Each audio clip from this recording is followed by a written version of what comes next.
Independence 1. In a narration found in Sahih Bukhari, number 6470, the Holy Prophet Muhammad, peace and blessings be upon him, advised that whoever holds back from asking others will be granted independence. There is no harm in asking for help from others when one is in need, but a Muslim should not get into this habit, as it can lead to a loss of self-respect.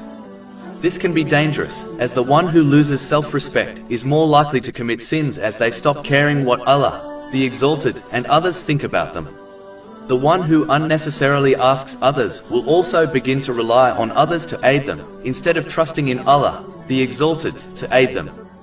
Trusting in Allah, the Exalted, involves using the means one has been granted in lawful ways and then believing the outcome, which Allah, the Exalted, alone chooses, will be best for everyone involved.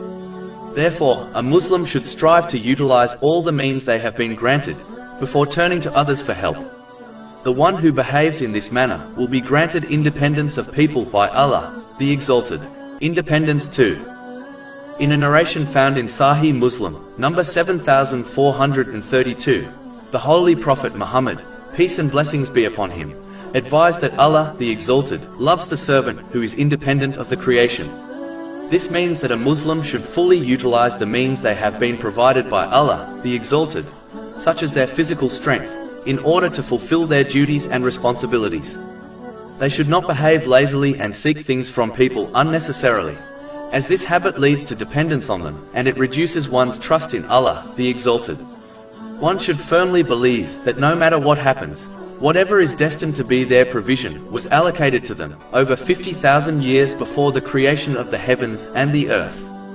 This is confirmed in a narration found in Sahih Muslim, number 6748.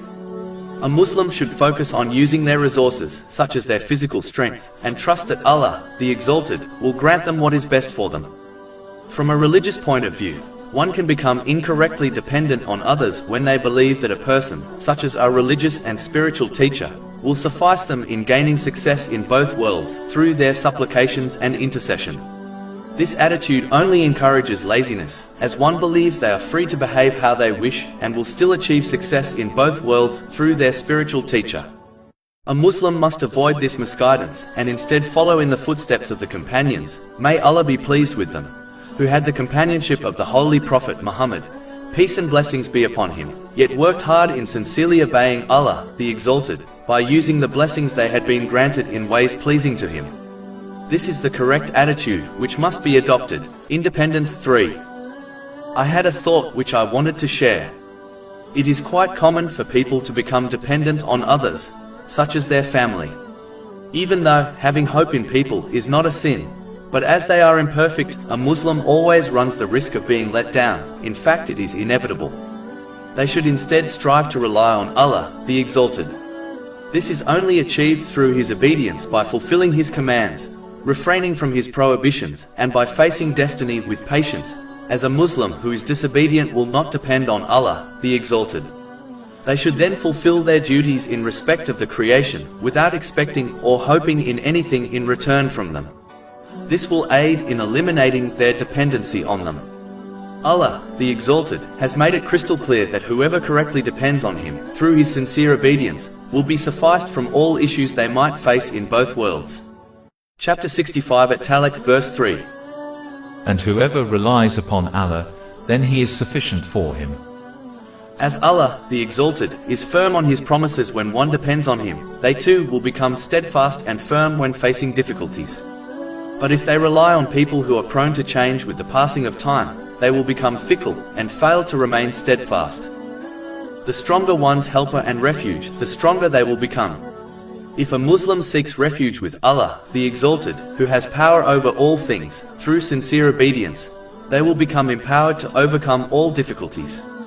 But if they seek refuge and depend on people who by their nature are weak, they too will become weak in the face of difficulties. This is like a person who seeks refuge in a strong fortified castle during a storm, and another who seeks refuge in a straw hut.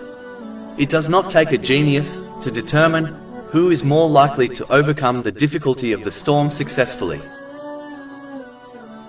Over 400 free ebooks, audiobooks, infographics, podcasts and blogs available on our website, www.shakepod.com.